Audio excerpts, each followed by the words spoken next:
Цагаан орон жилийн ардчилсан хувьсгал гэхээр Монгол хүмүүрийн сэтгэлд 1990 оны хувьсгал тодоос тод үлдсэн байдаг. Үнэхээр л бид энэ хувьсгалын ачаар дуртай газраараа зорчиж үгээ хэлж эрх хэрэгжүүлөөг илүү их баталгаажуулах болсон. Улс төр чин манлайлагч төслийн хамтран зохион байгуулагч ABI хүрээлэнгийн санаачлагаар ийхүү 6 дахь жилдээ тэмдэглэж байгаа эрх хэрэгжлөөний өдрөг тохиолдуулан төслийн багуудад эрх хэрэгжлөөний үн цэнийн талаар олон нийтэд сурчлах даалгавар өгсөн юм. Эрх хэрэгжлөө гэдэг хүн бүрт өөр үн цэнийг дагуулж байдаг. Харин манлайлагч залуус хэрхэн дүрсэлж таниулж байгааг бид өчигдрийн нэвтрүүлгээрээ Асаас аюу багийнхны хамтаар хүргэсэн байгаа. Өнөөдөр Хойртын шинэ ялалт баг эрхчлөөний асуудлыг ярилцгуулна. Эрхчлөө гэж юу вэ? За, эрхчлөө гэдэг үгийг сонсоод ямар үг толгоонч бас цуг хамтдаа бодог вэ? Тусгаар тавьснаар зүйтэй хинээс ч хараад бус байдал. За, мөн өөр эрхчлөө дахиад нэг хүүхдээ саналаа. Ардчлал эрхчлөө өөр тусгаар тогтмол. За, үнэхээр эрхчлөөний талаар бас өөр гэсэн мэдлэгтэй хүүхдүүд байна. За, тэгэхээр өнөөдөр бүгдээрээ илүү их бас эрхчлөө гэдэг чинь юу юм? Эрхчлөө ба хүний эрх гэдэг чинь юу юм гэдэг талаар илүү нарийн мэдээллийг бас хамтдаа үзэж судлаа гэх үү. За, тэгэхээр одоо бүгдээрээ ерөөхдөө эрхчлөө ба хүний эрх гэдэг чинь юу юм бэ гэдэг талаар товчхон видео үзье. Хүн энэ бол Homo sapiens төрлийн төлөөлөгч, энэ бол эрэгтэй эмэгтэй хүн буюу хүүхэд, энэ бол хувь хүн.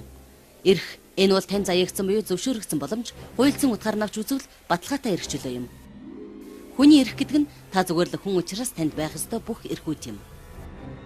Энэ бол хувь хүн таны лийдлэх эрх юм. Тухайлбал эрхчлөөтэй амьдрах, өөрийн үзэл бодлоо чөлөөтэй илэрхийлэх, адил тэгш байх эрх гэх мэт.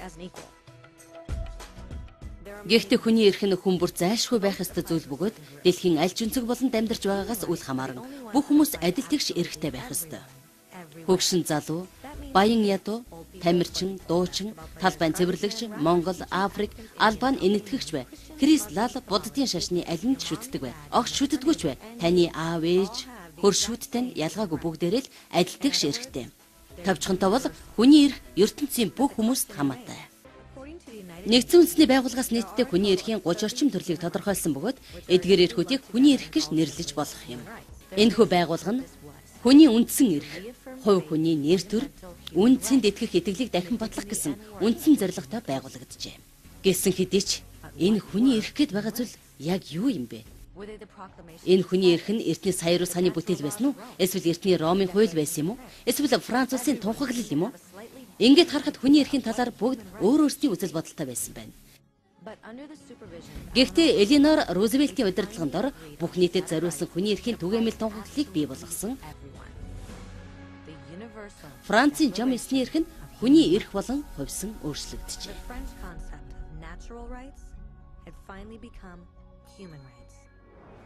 Ингээд тавчхандаа саяар ус гэгч бүх хүмүүс адил тэгш эрхтэй байх ёстой гэж хэлэхээс өмнө хэдхэн азтай хүмүүс тодорхой эрх эдлэж байсан.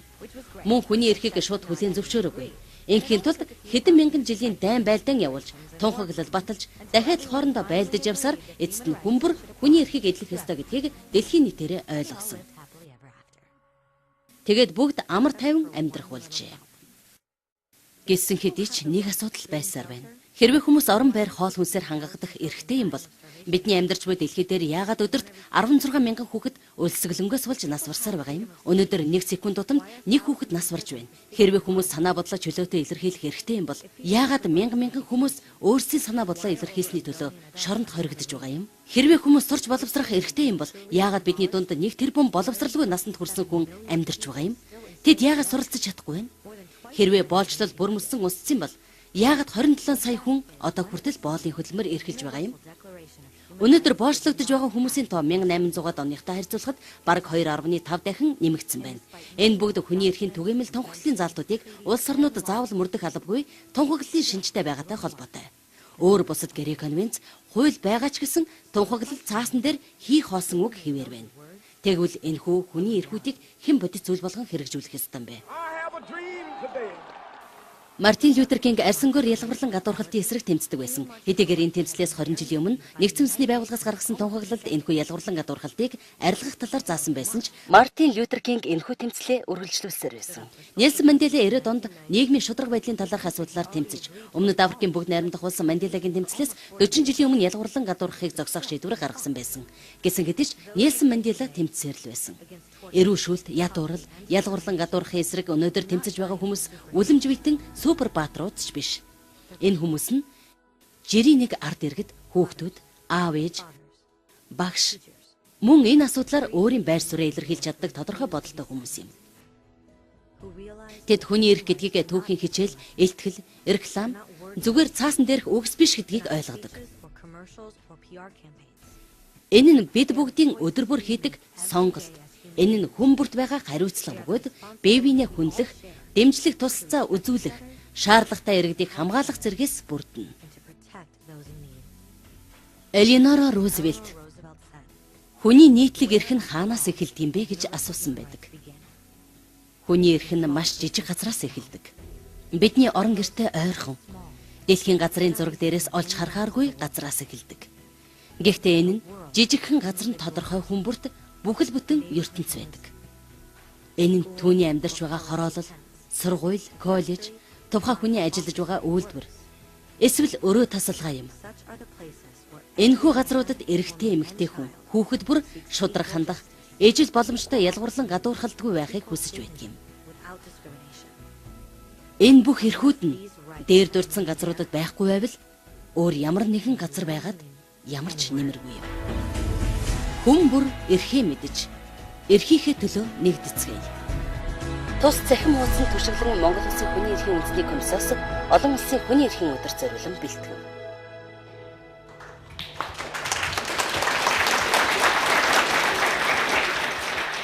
За ингээд эрхэм дүүнэрт эрхчлөөний тухай эрсдэл бодлоо хуваалцаж байгаа туйлын баяртай. Би бодож байлаа ер нь бид нэр арчлал, эрхчлөө, шударга ёс, тэгш ёс гэдэг ч юм уу. Тэгэд энэ ойлголтуудыг ямар тохиолдолд илүү ашиглаад байна гэд бодохоор ер нь бол нэг ийм зүйл ажиглагдаад байна. Аливаа шийдвэрийг хүлээмжшүүлэх байгаа тохиолдолд эсвэл ямарваа нэг хуваарлалт буруу байгаа тохиолдолд аль эсвэл та ямар нэгэн байдлаар өөргөө биелүүлээгүй тохиолдолд хин нэгэн шаардлага тавьсан тохиолдолд бид нар энэ үгийг илүү ашиглаад байна уу даа гэж би бодож байна. Тэгэхээр эрхчлөөний үн цэн гэж юу юм бэ? Үн цэнийг нь бид нар сайн ойлгомоор байна. Яг одоо магадгүй бид нар энд ингээд суугаад тайван ямар нэгэн айх айдсгүй нэгнийхээ яриаг сонсоод сууж. Бидний анзаарахгүй байгаа энэ зүйлийг, энэ эрхчлөөг магадгүй дэлхийн хаа нэгтээ өнцөг болон энэ эрхчлөөг олж авахын төлөө өдөр бүр мөрөөддөг, энэ зүйлийг олж авахын төлөө тэмцдэг, магадгүй амь насаа зориулдаг ийм тохиолдлууд маш олон байгаа. Тэгэхээр бид нар бол ингээд ямар тааж бидэнд ингээд тайван суугаад бусдынхаа яриаг сонс боломжийг олгосон тэр эрхчлөөний төлөө тэмцэгч хүмүүст баяр хүргэж хаалгаж байна. Нэгдүгээрт нь эрхчлөө гэдэг бол хариуцлага байна. Хэний өмнө хариуцлага гэдэг вэ та нар? Тэр эрхчлөөг хязгаарладаг нэг л зүйл байна. Тэр нь юу вэ? Бусдын эрхээр миний эрхчлөө хязгаарлагдаж. Энэ зүйлийг бид нар сайн ойлгох хэрэгтэй гэж боддог. Тэр энэ бол миний үзэл бодол. Эрхчлөөндөө эзэн байцгаая, эх орондоо эзэн байцгаая та бүхэн амжилт баярлалаа. Бид энэ аргуудыг гэхэд цагаан цаасан дээр юу ч байгаагүйтэй ижилхэн бид нэр яг л ижил ойлголтыг авах хэрэгтэй байна. Бүгдээрээ эрхчлөөний тухай ойлголттой байдаг ч гэсэн яг энэ дээр өөрийнхөө үзэл бодлыг илэрхийлээд гаргасантай ижилхэн нэгдсэн эрхчлөөний тухай ойлголттой, мэдлэгтэй, боловсралтай болоод гарах юм байна. Харин энэ мэдлэг боловсралыг бүгдээрээ хамтдаа энэ дээр хийх бол. Ойлгосноо? За одоо ингээд бүгд ингээд иргэн тойрон харсан тийм ээ. За энийг бол ингээд нийтдээ 6 өртөө гэж бид нар хэлээд байгаа. За тэгэхээр бүгдээрээ 6 хуваадаад 6 өртөн дээр яг багаар орчин.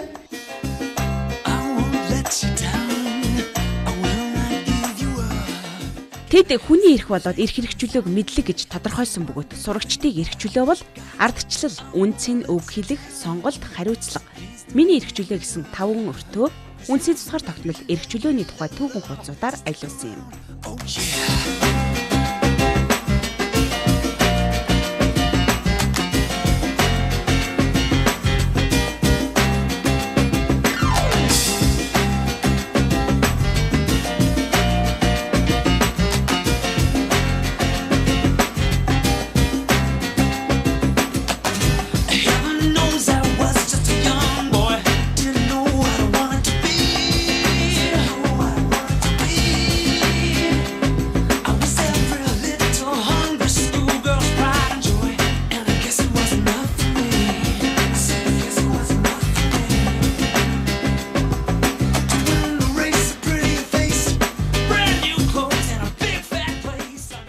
эрхчлөөг одоо хүссэн газартаа хүссэн зүйлээ хийхийг гэж байгаа. Ангийнхаа хүмүүсээс асуусан л да энэ мэлтгэлээ бичгээ. Чи ер нь эрхчлөөг юу гэж боддог вэ? Чи эрхчлөөтэй байгаа юу гэсэн чинь би эрхчлөөгүй байгаа гэхээр яагаад гэдгсэн чинь би одоо хичээл дээр хурж ирээд унтна гэж боддог. Гэхдээ би унтаж чаддаггүй, энэ миний эрхчлөөг боож ийн гэж хэлсэн. Тэгэхдээ энэ ойлголтыг өнөөдөр энэ хилцүүлэг энэ бодлыг өөрчилсөн байхаа гэдэгт итгэлтэй байна. За энэ төсөлд оролцож байгаа шинэ ялалт багийн ах эгч нартай баярлалаа гэж хэлье. Тэгээд эрхчлөө гэдэг энэ ойлголтыг бидний насны хүүхдүүдэд маш зөвөр ойлгуул цаашдаа бид нэр түгээх боломжийг олгож байгаад баярлалаа. Тэгээд цаашдаа ажилт нь амжилт хүсье гэж хэлье. Эрхчлөө гэдэг нь одоо нэг хүний эрхийг бусдын эрхийг хязгаарлаж байгаа гэдэг юм. Тэгээд хүмүүс өөрийнхөө үзэл бодлыг чөлөөтэй илэрхийлж байгаа. Эрхчлөөний тухай үзлээ, сонслоо, бүгдээрээ бүтээж үзлээ. Тэгээ манай багийн зүгээс, манай Улс төрийн малрагч төслийн шинэ аль багийн зүгээс ер нь бол эрхчлөө гэдэг маань эцсийн дүгнэлт нь мэдлэг юм байна гэж үзсэн. Түүндээ бол мэдлэгийг бид нар өндөр түвшний боловсрол мэдлэгийг бид нар эрхчлөө гэж үзэж байгаа. Яагаад мэдлэг нь бид нар эрхчлөө гэж байгаа гэхээр бид нар бүгдээр нь үгээ эрхчлөө байна. Сонголт эрхчлөө байна. Амьд явах эрхчлөө гэж маш олон эрхчлөөнүүд байдаг. Тэгэхээр бид нар бүгдээрээ энэ эрхчлөөг бүрэн дүрийн чаддаг. Харин бүрэн дүрийн энэ эрхчлөөг эзэхийн тулд бидний мэдлэг боловсрол гэдэг зүйл маань бид нар систем байна. Магадгүй хүн болон өөр мэдлэгтэй. Өөр мэдлэгтэй орчос бид нар өөр эрхчлөөгөөр амьдарч байгаа. Магадгүй мэдлэг баг хүн зөвхөн ажил гэр өрөөхөө хооронд өөрийн эрхчлөө бүтээдэг бол дэлхийн хэмжээний боловсролтой хүн дэлхийн хэмжээний эрхчлөө бүтээгээ явж байна. Тэгээ Монгол улсын ирээдүйн болсон залуучууд та бүхний дэлхийн хэмжээний боловсрол мэдлэгийг бүтээж дэлхийн хэмжээний эрхчлөөтэй байгаарай гэж хэлж байна. Хамгийн нэгдүгээр нь бид өөрсдөө олох хэрэгтэй. Энэ дэлхий дээр амьдарч байгаа хэдэн хүн байдаг вүлээ? 7 тэрбум хүн байгаа. Чамтай ижилхэн энэ хүн дэлхий дээр дахиад байгаа юу? Байхгүй. Та нар энэ дэлхий дээр цор ганц. Цор ганц гэдгийг хэлж хэлэх юм артаарай. Энэ бол та нарын хамгийн үнэт зүйл, хамгийн том давуу тал. Тийм үү? Тийм учраас бид өнөөдөр өөрсдөө нэн тэргүнд олохын тулд өөрийгөө таньж мэдэх ёстой. Таньж мэдчихээд өөрийгөө мэдсэний дараагаар бид яах ёстой вэ? Өөрсдөө хөгжүүлэх ёстой. Өнөөдөр чамд ямар нэгэн авиас байгаа бол чи тэрийг хөгжүүл. Хэрвээ чамд мэдлэг байгаа бол чи тэрийг дээш нь тэлд. Улам илүү тузаан болов. Чиний цагийг хороож байгаа, чиний үнэтэй цагийг хороож байгаа хэрэггүй найзуудаас өөрийгөө чөлөөл. Зорьсондоо хүрэхийн төлөө бид яах вэ? Өөрийгөө тусгаарлах нь байна, өөрийгөө мэдлэгтэй болгох нь байна. За, онгоцуудаа бүгдээ дээш өргөе. Та нарын мөрөөдөл энэ онгоцон дотор байгаа. Бичсэн үү? Бүгднийх нь мөрөөдөл энэ онгоцон дотор байж байгаа. Сэтгэл зүрхээ оюунаа зарцуулж ирээдүйд бий болохын төлөө бүтээгэлтэй явж байгаа энэ мөрөөдөл энэ онгоцон шигээд энэ мэдлэг гэдэг талаар уу яах вэ? Хүмүүст нис болно. Мартвэ.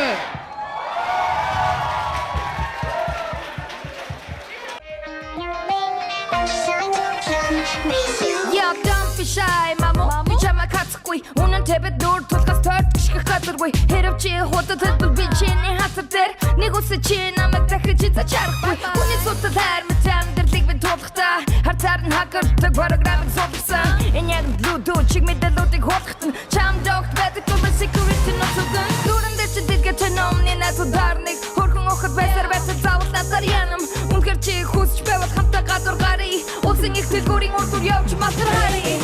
At Miami, think of shootday. Can't they both please? Taki just down road. Mama come on. At Miami, Mama come on. Think of shootday. Mama come on. 눈이 넘다. 나도 모두 요쪽에.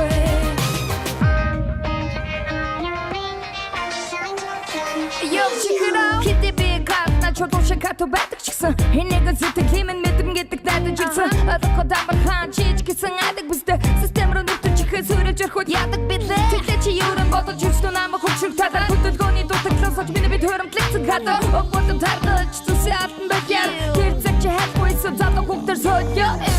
Найдагчсан худал ярхан гэмтэрэг цагаа тулхар хүний сэтгэл юусан бусаар эмтэрч. Зүүн жилийн анхаарал руу ирдэл зэггүй энтэр. Үгүй гэж одож байвал яг л энэ темпэ. Би чамайг хуурч авдаг хариулт тавш. Би чамайг таньж авдаг нэстэг тавш. Би чамайг дурддаг тавш. Би чиний яриг тахаар. At Miami, think of shootday. Can't they both please?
Дэлхийн хүн ардыг нэг хэмнэлд нэг айзамд оруулдаг флашмоб бүжгийг 50 дугаар сургуулийн сурагчид бүжиглэж эрх чөлөөний өдөрт өөрсдийн дуу хоолойгоо хүргэсэн юм.